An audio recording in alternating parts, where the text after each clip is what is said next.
오늘 우리에게 주시는 하나님의 말씀은 사도행전 27장 22절로 25절까지의 말씀입니다. 신약성경 235면에 있습니다.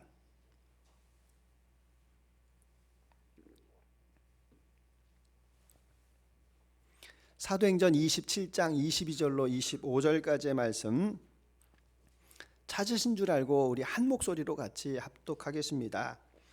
내가 너희를 권하노니 이제는 안심하라. 너희 중 아무도 생명에는 아무런 손상이 없겠고 오직 배뿐이리라. 내가 속한 바 곧 내가 섬기는 하나님의 사자가 어젯밤에 내 곁에 서서 말하되 바울아 두려워하지 말라. 내가 가이사 앞에 서야 하겠고 또 하나님께서 너와 함께 항해하는 자를 다 내게 주셨다 하였으니 그러므로 여러분이여 안심하라. 나는 내게 말씀하신 그대로 되리라고 하나님을 믿노라. 아멘. 우리가 세상을 살다가 보면 예기치 않은 일들이 발생할 때가 있습니다. 그것은 건강에 관한 문제일 수도 있고 재정에 관한 문제일 수도 있고 관계가 깨어짐의 어려움의 문제도 있을 수 있습니다. 제가 아는 분이 예전부터 늘 배가 아팠다고 합니다.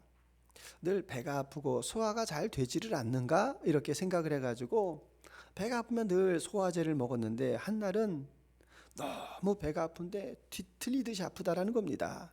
식은땀이 나고 안 되겠다, 병원에 가야 되겠다. 병원에 갔더니 선생님이 눈을 보고 얼굴을 보더니 이거 빨리 큰 병원에 가셔야 되겠습니다. 그 얘기를 듣고 큰 병원을 가는데 그 마음 가운데 너무 두려움과 불안함이 있었다. 그래서 큰 병원에 가서 엑스레이를 찍어보니까 담도와 췌장에 돌이 4개나 있습니다. 근데 위치도 아주 안 좋습니다. 그 말을 들었을 때에도 덜컥 겁이 났다. 아니 이렇게 아픈 몸으로 이제까지 어떻게 참았습니까? 라는 의사 선생님의 이야기를 듣고 치료하고 집으로 돌아왔노라 이렇게 이야기를 들었습니다. 예기치 않은 그런 문제로 인하여서 우리가 안정이 깨어질 때도 있습니다. 그래서 우리가 늘 마음 가운데 바라는 가장 기본적인 심성이 안정 아니겠습니까? 그 안정을 오늘 4월 성품 달력에서 이렇게 이야기합니다. 우리 같이 한번 읽어보겠습니다. 사라지거나 무너지지 않는 영원한 것에 삶의 중심을 두는 것. 아멘. 자, 이 사라지거나 무너지지 않는 것이 아니라 영원히 변하지 않는 것에 마음의 중심을 두는 것이 안정이다. 그럼 이 안정을 우리가 어떻게 이루어 가겠습니까? 먼저 보시게 되면 기도할 때 안정을 누리게 됩니다. 오늘 사도 바울의 이야기가 나옵니다. 바울로 말하면이야 3차에 걸쳐서 전도 여행을 마치고 곳곳에 교회를 세우고 하나님의 나라를 건설하였던 그런 믿음의 역군 아닙니까? 그 바울의 마음 가운데에 내가 이제 마지막 소원이 있는데 그것은 제국의 심장 로마에 가서 복음을 전하리라. 사람들이 위험합니다 라고 이야기를 해도 사도행전 20장 24절의 말씀과 같이 나의 달려갈 길과 주 예수께 받은 사명 곧 하나님의 은혜의 복음을 증거하는 일에는 나의 생명을 조금도 귀한 것으로 여기지 아니하노라. 만류에도 불구하고 예루살렘에 갔고 예루살렘 성전에서 사도 바울을 시기하는 사람들에 의해서 잡히게 됩니다. 천하를 소란하게 하는 사람이다 라는 죄목으로 재판이 열렸는데 아주 지루한 재판이 시작이 됩니다. 이래서는 안 되겠다. 사도 바울이 꺼낸 카드가 나 로마 시민이요. 그 당시 로마의 대제국 가운데에서 시민을 보호합니다. 그래서 시민은 로마 황제가 있는 로마에서 재판을 받게 됩니다. 그래서 바울이 배에 승선을 하고 가이사랴에서 이제 로마로 향하는 배에 출발을 하게 됩니다.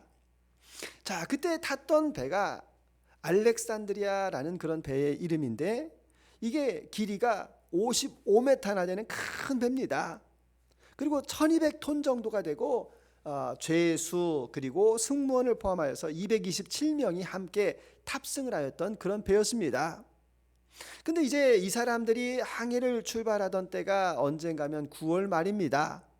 제가 9월 말이라고 말씀을 드리는 것은 여러분 저렇게 파랗게 보이는 지도가 지중해입니다. 큰 바다에도 폭풍이 불고 항해가 어려운 때가 있지 않겠습니까? 그래서 9월 초가 되면 이제 바람이 심해지고 11월 달이 되면 전면적으로 항해가 금지되는 때입니다. 그래서 이제 9월 말인데 이 사람들이 어디에 도착을 했는가 하면 미항이라는 곳에 도착을 했습니다. 자, 이 미항에서 이제 경론이 벌어집니다. 이제 더 이상 배를 모는 것은 위험할 수 있습니다. 아닙니다. 그래도 여기 미항은 항구가 너무 좁으니까 우리가 조금만 더 가서 베닉스까지 갑시다. 베닉스라고 하는 항구는 미항으로부터 65km 정도가 이렇게 떨어져 있으니까 우리가 조금만 가면 거기에서 겨울을 나고 월동을 할 수가 있습니다. 이럴 때 기도하고 있었던 바울이 계시를 받습니다. 그 계시의 말씀이 10절 같이 읽습니다. 여러분이여, 내가 보니 이번 항해가 하물과 배만 아니라 우리 생명에도 타격과 많은 손해를 끼치리라 하되. 바울이 이야기합니다. 바울은 이미 3차에 걸쳐서 전도여행을 떠났던 사람이고, 고린도후서에서 보게 되면 내가 전도를 가다가 배가 파손이 된 것이 3번이다. 이미 충분한 경험을 하였기 때문에 이번 항해가 위험하다라고 이렇게 이야기합니다. 그런데 바울의 의견에 대해서 반대합니다. 너는 지금 죄인의 몸으로 호송되어서 압송되어 가는 사람인데 우리에게 무슨 말을 하느냐? 조용히 하라. 우리는 출항해야 되겠다. 이렇게 선주와 선장이 결심을 하고, 그리고 그 항해를 총괄하던 백부장도 허락을 합니다. 그래서 미항을 출발하여서 남풍이 딱 불 때에 그것 봐, 우리가 잘했잖아, 조금만 가면 베닉스로 갈 수가 있어, 이렇게 항해를 시작하고 있었는데 그때에 지중해에 엄청난 폭풍 유라굴로가 불어오게 됩니다. 그 유라굴로가 불어오니까 그 50뗏웨타 1200톤의 배가 그냥 일여편주, 이런 말 아시지 않습니까? 그냥 망망한 데에 그 종이장과 같이 이리 흔들리고 저리 흔들리고 거기에 있는 사람들이 견딜 수가 없습니다. 그래서 제일 먼저 해야 되는 게 뭡니까?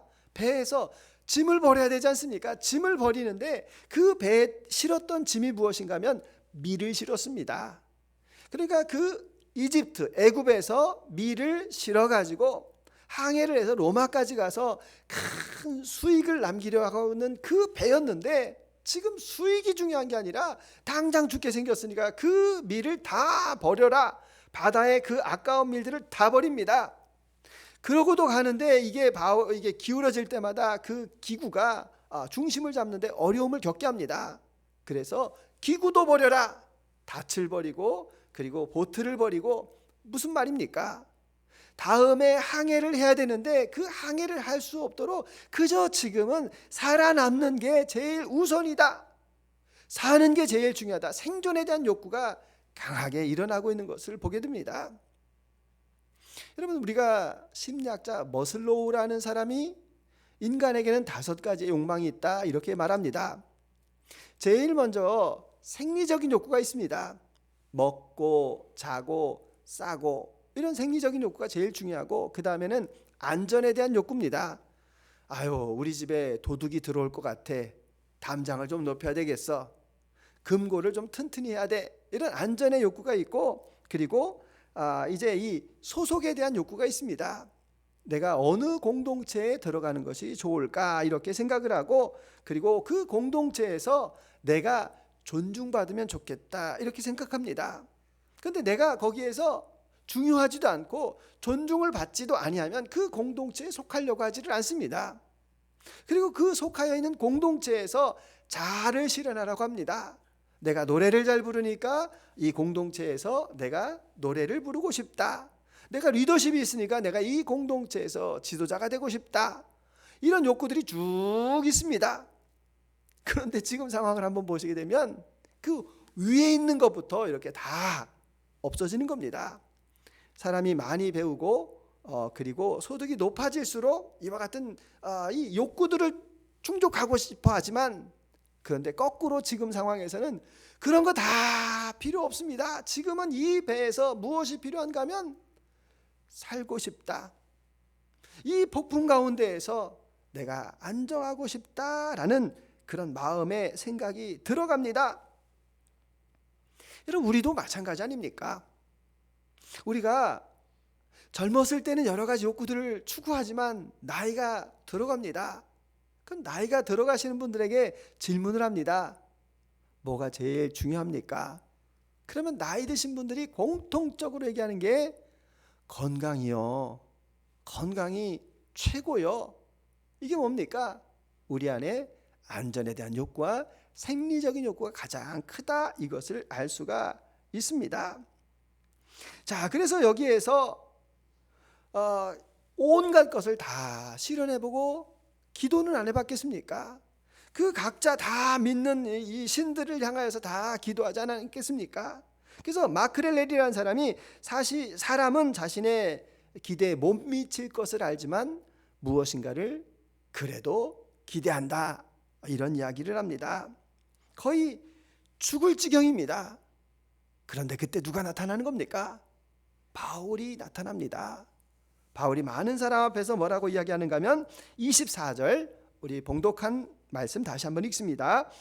바울아, 두려워하지 말라. 내가 가이사 앞에 서야 하겠고 또 하나님께서 너와 함께 항해하는 자를 다 내게 주셨다 하였으니 아멘. 온갖 신들에게 다 기도를 해봤습니다.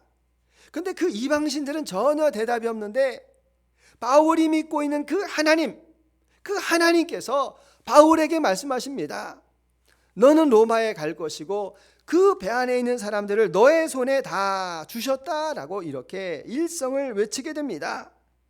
결국은 바로 이 바울, 죄인의 몸이었고 하찮게 여겼던 그 한 사람에 의하여서 이 배의 진로가 결정이 되고 있는 것을 우리는 보게 됩니다. 그래서 이 사람이 어떤 사람이었습니까? 위기 가운데에서 하나님 앞에 기도하였던 그런 사람 아닙니까? 그래서 여러분, 우리가 하나님 앞에 기도하는 것 가운데에서 제일 중요한 게 뭡니까?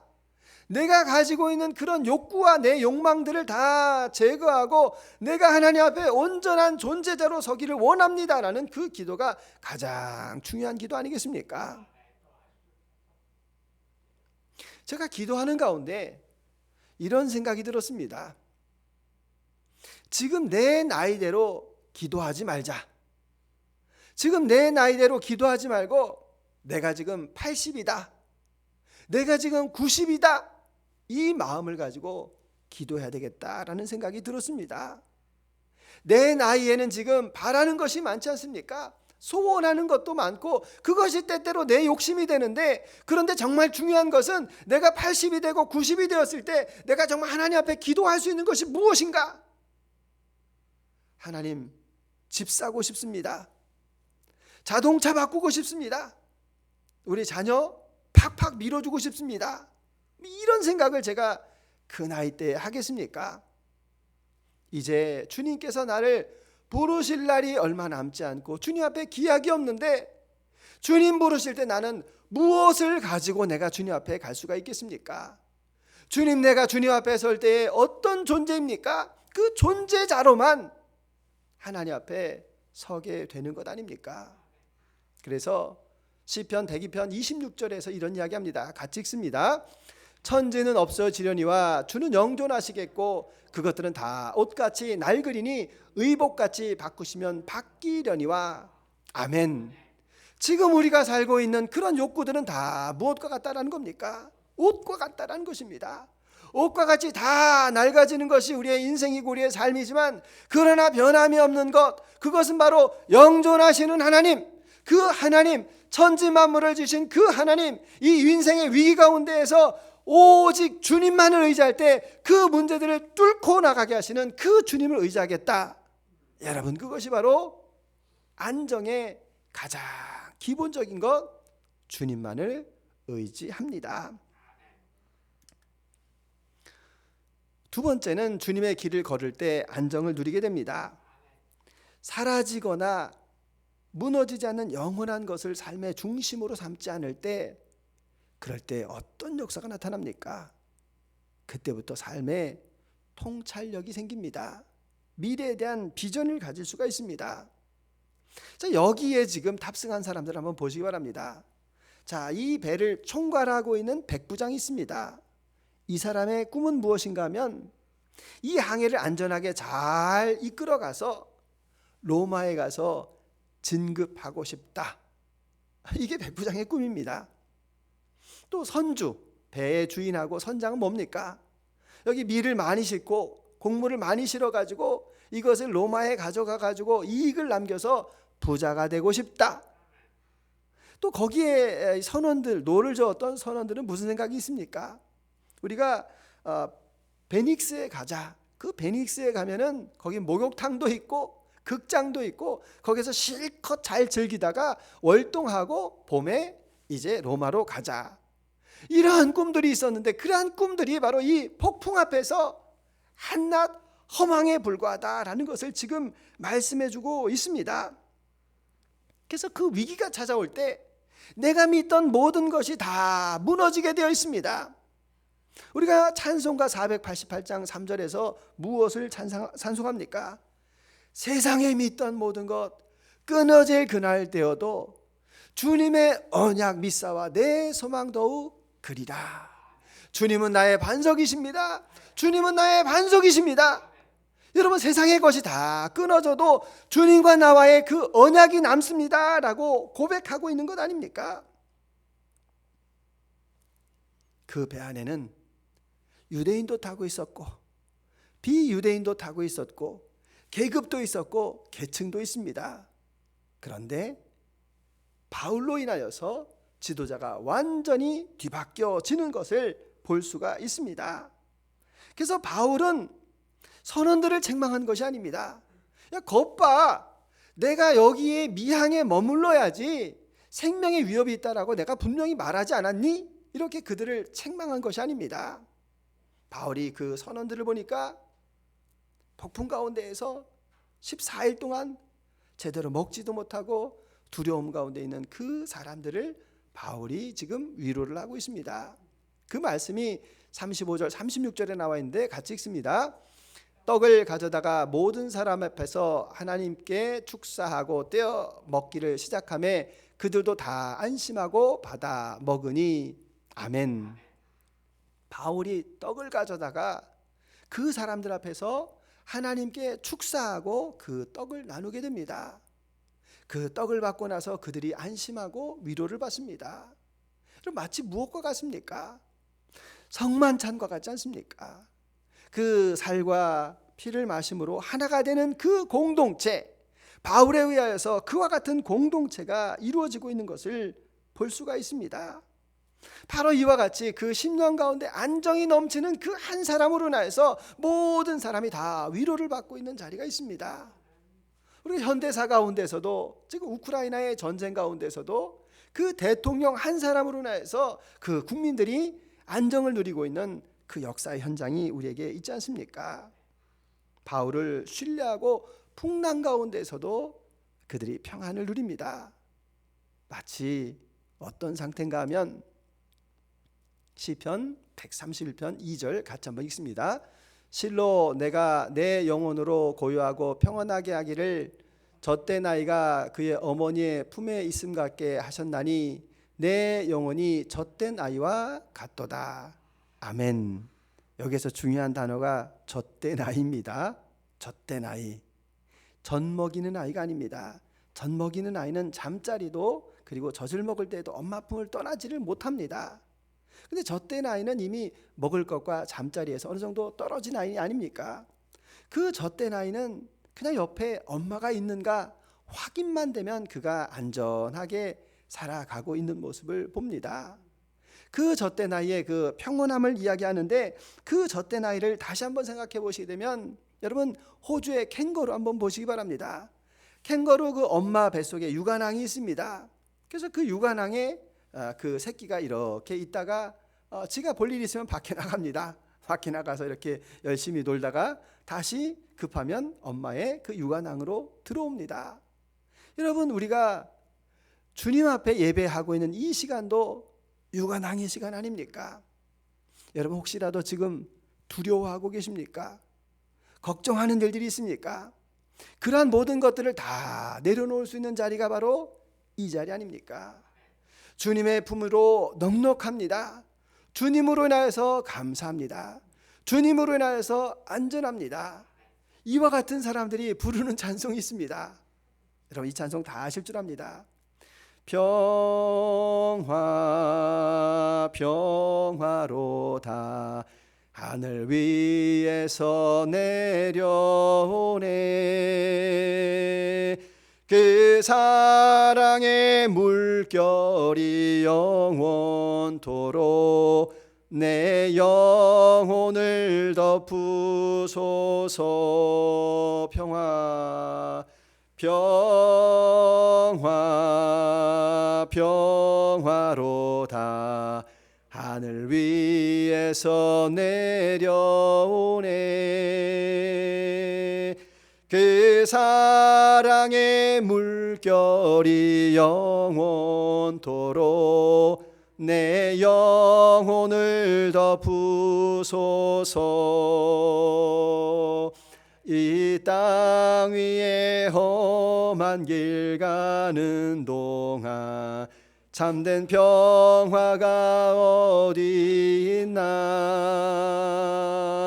우리 모두 다 예수를 친구 삼아 참 평안을 누리겠네.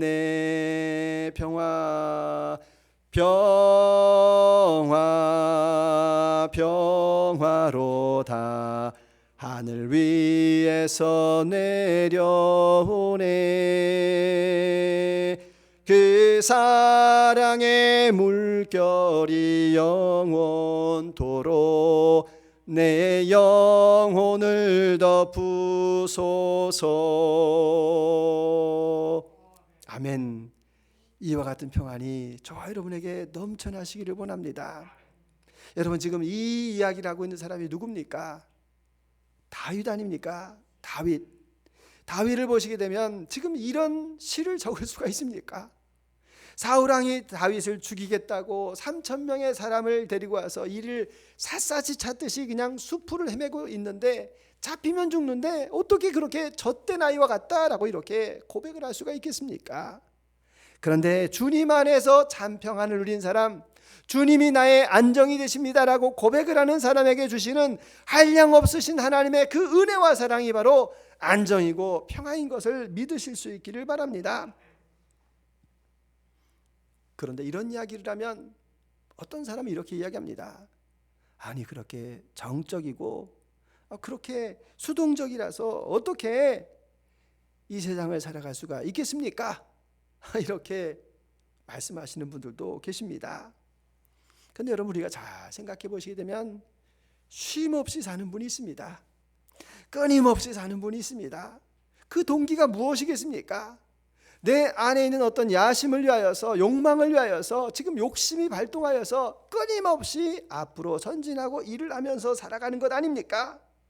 그런데 여러분, 나의 그 욕심을 가지고 나의 참 자아를 실현할 수가 있겠습니까?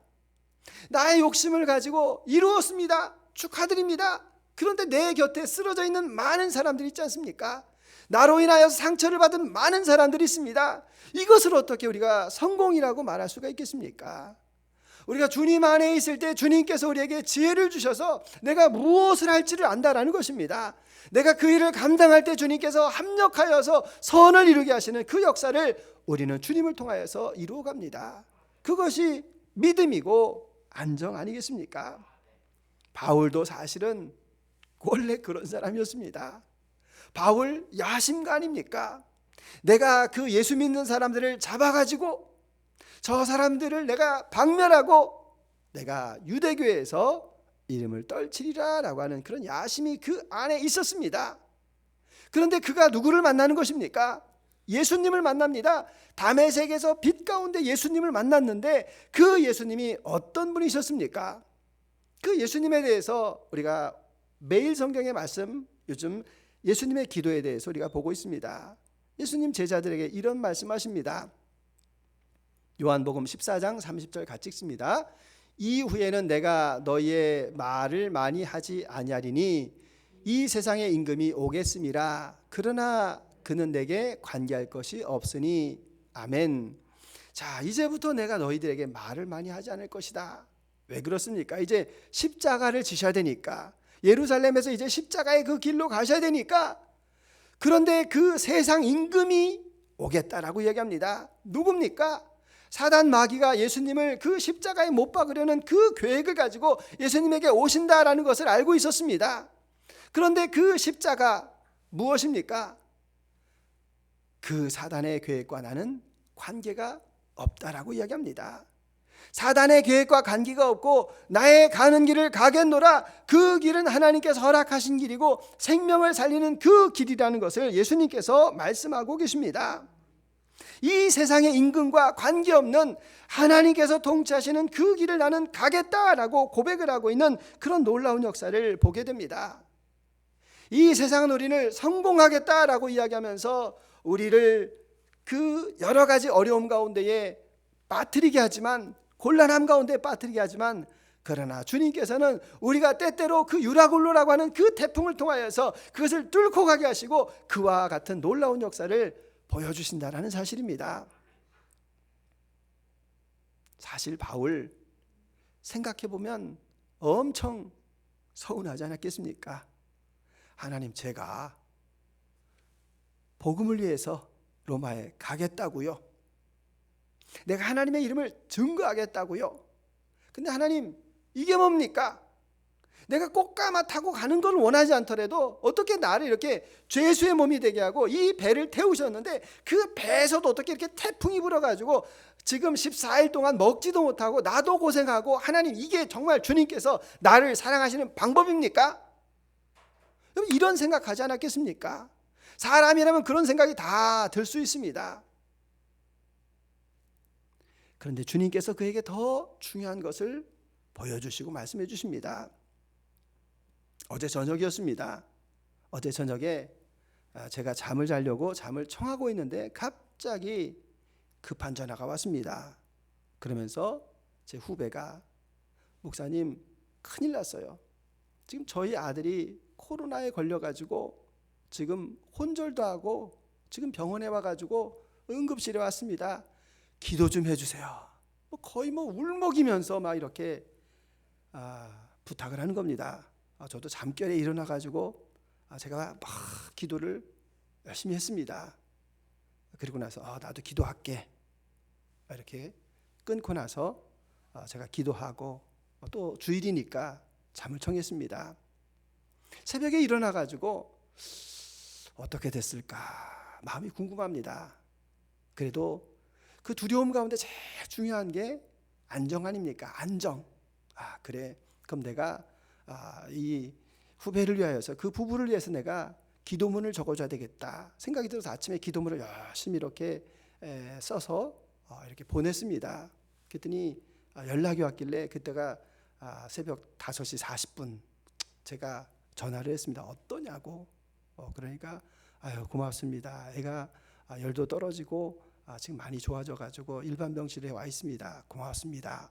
이런 이야기를 하는 겁니다. 그때 제 마음 가운데 제가 기도한 것, 능력의 기도, 그걸 이야기하는 것이 아니라, 하나님 감사합니다. 정말 오죽하면 저에게 전화를 했겠습니까?